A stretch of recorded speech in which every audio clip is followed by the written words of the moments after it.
On this episode of On the Set, I'm continuing with more James Bond. This time, it's Live and Let Die, the first in the series to feature Roger Moore as James Bond. So let's get into it. After 3 MI6 agents are mysteriously killed while monitoring an island's dictator, Bond gets sent to New York City to investigate. The island of San Monique is ruled by a prime minister named Dr. Kananga.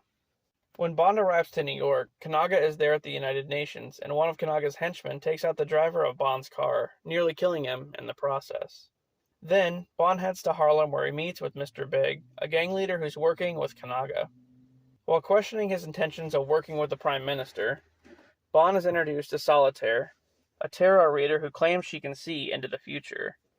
And there you go, Bond's love interest for this movie. Mr. Big's henchman attempts to kill Bond, but he easily gets away. He then travels to San Monique where he talks with a CIA agent named Carver. She seems a bit shady and might be secretly working for Kananga.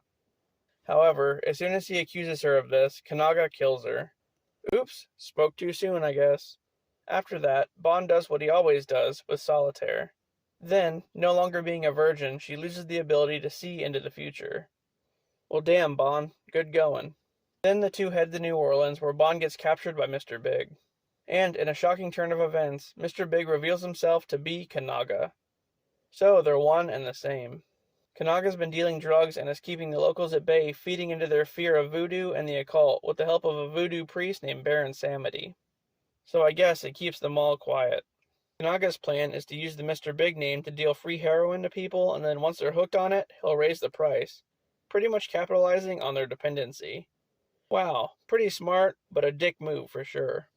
Kananga learns that Solitaire is no longer a virgin and hands her over to Baron Samedi to be sacrificed, all while Bond gets left for dead at a farm surrounded by crocodiles. Of course, Bond escapes and sets Kanaga's drug lab on fire. Then a chase ensues involving some henchmen and the Louisiana police. After that, Bond rescues Solitaire and throws Baron Samedi into a coffin filled with snakes. Bond and Solitaire confront Kananga in his underground base, and Kananga captures them, intending on feeding them to sharks. But, as he always does, Bond escapes and fights Kananga. And he kills him in the most Looney Tunes way. He shoves a gas pellet into his mouth, causing Kananga to inflate really big and then explode. It's pretty crazy.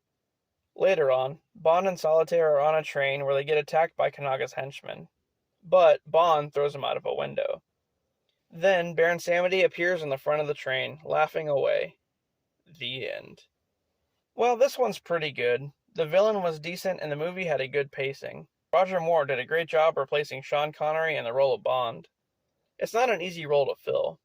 Anyway, next time I continue with more. I'll see you then.